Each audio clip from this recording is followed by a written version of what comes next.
Hello दोस्तों, welcome back my YouTube channel. I hope कि आप सब अच्छे होंगे और अपनी स्टडी कर रहे होंगे।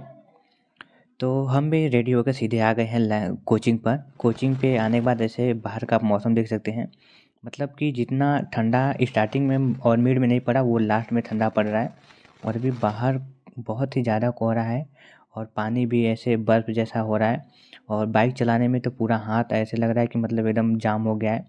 तो ये अच्छा हुआ कि सर वहाँ पे आग जलाए हुए थे, थोड़ा-सा हम आग सेक के फिर अपना कोचिंग क्लासेस ख़त्म करते हैं। फिर उसके बाद हम सीधा आ जाते हैं लाइब्रेरी पे और 11:30 बजे लाइब्रेरी पर आते हैं। मॉर्निंग का हमारा ज़्यादा टाइम कोचिंग में चला जा रहा है अभी। तो वहाँ से हम आते हैं लाइब्रेरी पे और अभी आप लोगों को पता होगा कि एग्ज़ाम में सीटेट के एग्ज़ाम में ज़्यादा टाइम भी नहीं है। 8 फरवरी का आपका एग्ज़ाम है और आज 8 जनवरी है, तो टोटल 1 महीने का अभी टाइम है। तो लास्ट में आप लोगों को जितना हो सके उतना, अगर आप लोगों ने नोट्स बनाया हो तो अपना नोट्स का रिवीजन करिए।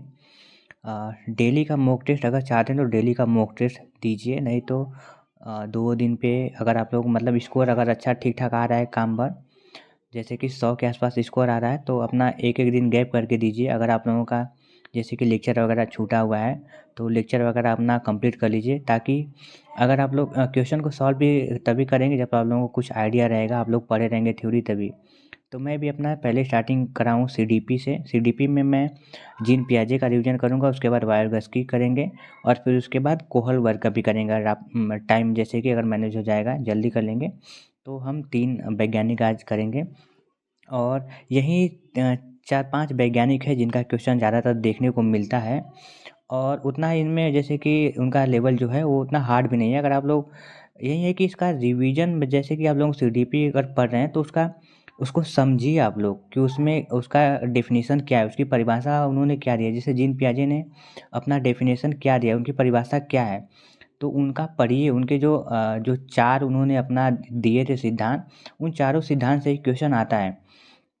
तो वैसे ही अगर आप लोग थोड़ा-सा जब पढ़ रहे हैं तो क्वेश्चन को समझिए। अगर आप लोग लेक्चर वगैरह कर रहे हैं ऑनलाइन, तो उसको समझिए आप लोग। लिखना ज़्यादा इसमें इम्पोर्टेंट नहीं है, ज़्यादा आप लोगों को समझना रहता है। आप लोग हेडिंग जो उनका रहता है, हेडिंग को पूरा समझ जाइए और आपका एग्ज़ाम में वैसे ही पूछेगा। तो आप लोग जितना समझे रहेंगे उतना आप लोगों के लिए अच्छा रहेगा, क्योंकि मैं भी इतने दिन से तैयारी कर रहा हूँ। लगभग मैं मुझे भी कोचिंग करते हुए 6 महीने के आस-पास हो गए हैं। तो मुझे जहाँ तक पूरा समझ में आया कि आप लोगों का थ्योरी अगर कम भी कंप्लीट रहेगा तो चलेगा, लेकिन आप लोग पूरा समझे रहेंगे तभी। थ्योरी का मतलब ये है कि लास्ट में रिवीजन करने के लिए तो आप लोगों को चाहिए ही नोट्स, तो उसके लिए है। लेकिन ज़्यादातर आप अगर अगर आप लोग समझे रहेंगे तो आप लोग क्वेश्चन को अटेम्प्ट अच्छे से कर लेंगे। तो जितना हो सके उतना समझिए और लास्ट में अभी तक आप लोगों का लेक्चर वगैरह अभी कंप्लीट नहीं हुआ है, तो हो सके थोड़ा जल्दी-जल्दी करके अपना लेक्चर कंप्लीट कर लीजिए। तो मैं भी सीडीपी करने के बाद मुझे लेना था घर के लिए सब्ज़ी, तो मैं आ गया हूँ सीधा मंडी में, जहाँ पे थोड़ी मतलब रेट के हिसाब से बोला जाता है कि मिल जाता है, बट उतना अंतर नहीं रहता है। अब यहाँ पे भी महँगा ही मिला है सब्ज़ी। 500 रुपये का सब्ज़ी लिया हूँ और आधे से भी थोड़े कम बोरा हुआ है, तो काफ़ी महँगाई हो गई है। तो चलिए यहाँ से हम अपना जो भी रहता था सब्ज़ी ले लेते हैं। उसके बाद फिर हम चलते हैं लाइब्रेरी पे, अपना लंच करते हैं।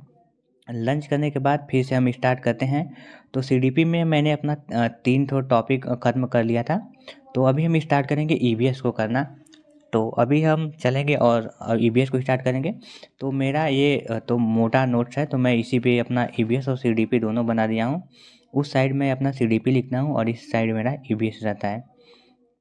तो चलिए स्टार्ट करेंगे ईवीएस को। और आज कोचिंग में पढ़ाया गया है ठोस द्रव का मिश्रण पढ़ाया गया है, जो कि ठोस में से अपना द्रव और जैसे कि नमक वगैरह हो गए, इनको अलग करने के लिए वाष्पन क्रिया, वाष्पीकरण, ये सब पढ़ाया गया है।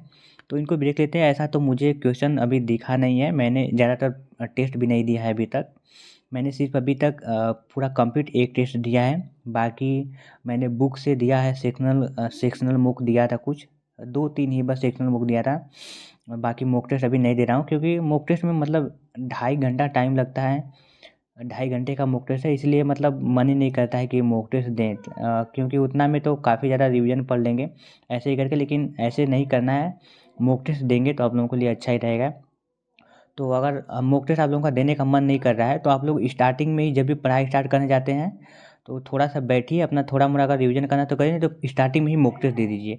ये सबसे बेस्ट तरीका है। मैं जब वनडे की तैयारी मैं भी करता था, मतलब करता हूँ अभी भी, तो मैं जैसे कि कोचिंग नहीं जाता था तो मैं लाइब्रेरी पर जाता था तो तुरंत एक मॉक टेस्ट दे देता था। जब मुझे पता था तो मैं एक डेली मॉक टेस्ट दे देता था लगभग में, फिर उसके बाद अपना स्टडी करता था उस हिसाब से, जिसमें मॉक में जैसे कि आप लोगों का जो भी पार्ट में गड़बड़ हो रहा है, जो भी आपका थ्योरी सही से नहीं आ रहा है, उसका क्वेश्चन गलत हो रहा है, उसी से रिवीजन अपना स्टार्ट करते थे। तो यही फ़ायदा रहता है मॉक टेस्ट देने के लिए। तो आप लोग भी अपना मॉक टेस्ट दीजिए, और मैं भी अभी ट्राई करूँगा, क्योंकि मेरा भी लगभग में थ्योरी वगैरह जो नोट्स बनाना था वो कंप्लीट हो गया है। अब कोचिंग में थोड़े मोड़े हिंदी के थोड़े टॉपिक बचे हैं, मतलब हिंदी पेडागॉजी के थोड़े टॉपिक बचे हैं, वो सर पढ़ाएंगे। बाकी सीडीपी लगभग में ख़त्म ही है, ईवीएस थोड़ा मोड़ा टॉपिक बचा है वो पढ़ाएंगे। बाकी तो बस रिवीजन ही करना है, और कोचिंग में भी अब प्रैक्टिस ये किया जाएगा, मतलब डेली का सर क्वेश्चन अब देंगे, और लगभग में हमारा 20-25 दिन के आसपास क्वेश्चन ही सॉल्व होगा। तो मैंने अपना ईबीएस कंप्लीट कर लिया है, और उसके बाद स्टार्ट किया है पेडागॉजी। ये हमारा पेडागॉजी है जो कि हिंदी और संस्कृत दोनों में काम करेगा। और एक बात आप लोगों को पता ही होगा कि हिंदी संस्कृत में दोनों लैंग्वेज में बोल रहा हूँ पेडागॉजी काम करने के लिए, और आप लोग देख रहे होंगे कि ये सिर्फ हिंदी में लिखा हुआ है। तो एक जैसे कि आप लोग देखे होंगे पीवाईक्यू में, मतलब प्रीवियस ईयर में जितने भी एग्ज़ाम हुए हैं सीटेट के, उसमें हिंदी और संस्कृत दोनों के पेडागॉजी सेम मिलते हैं। तो उसके हिसाब से तो सर अभी हिंदी का ही पढ़ा रहे हैं, और बोले हैं कि दोनों मिल जाएगा। लेकिन बाई चांस हो सकता है कि इस बार पैटर्न चेंज कर दे और हिंदी संस्कृत का पेडागॉजी दूसरा दे दे, तब गड़बड़ हो जाएगा। उसके लिए मैं यहाँ पे सीटेट का यहाँ पे आरडब्ल्यू पे पढ़ाया जा रहा है। जैसे कि संस्कृत मैम थोड़ा पढ़ा रही पेडागॉजी का, कि अगर आप लोग थोड़ा सा समझे संस्कृत को, क्योंकि संस्कृत तो कोई पढ़ा नहीं है स्टार्टिंग से, तो इससे आप लोग थोड़ा मोड़ा समझ जाएंगे कि थोड़ा मोड़ा अर्थ निकाल के आप पढ़ेंगे। तो मैं एक लेक्चर ये भी करता हूँ, और बस यही एक लेक्चर करने के बाद टाइम हो जाता है, और मुझे घर जाना रहता था थोड़ा सा। घर पे जाने के बाद भी फिर से मुझे जाना था मार्केट में कुछ काम के लिए, तो इसीलिए मैं आज 4 बजे के आसपास निकल जाता हूँ घर। बाकी मेरा स्टडी यही तक रखता है। आई होप कि आप लोगों को वीडियो पसंद आया होगा। अगर आप लोगों का कोई भी क्वेश्चन रहता है तो आप मुझे कमेंट कर सकते हैं, या फिर अगर आप डायरेक्ट बात करना चाहते हैं तो मुझे इंस्टाग्राम पे मैसेज कर सकते हैं, वहाँ पे आप मुझसे बात कर सकते हैं। सारा लिंक डिस्क्रिप्शन बॉक्स में लगा है। टेलीग्राम को चाहते हैं तो उसको ज्वाइन कर लीजिएगा। इंस्टाग्राम ज्वाइन करना चाहते हैं तो लिंक डिस्क्रिप्शन बॉक्स में लगा है, या फिर सर्च कर सकते हैं MIDC ऑफिशियल, तो वहाँ पर आप मुझसे बात कर सकते हैं। इसके अलावा आपका कोई भी क्वेश्चन रहता है तो आप मुझे कमेंट कर सकते हैं। फिर मिलते हैं नेक्स्ट ब्लॉग में। Thank you.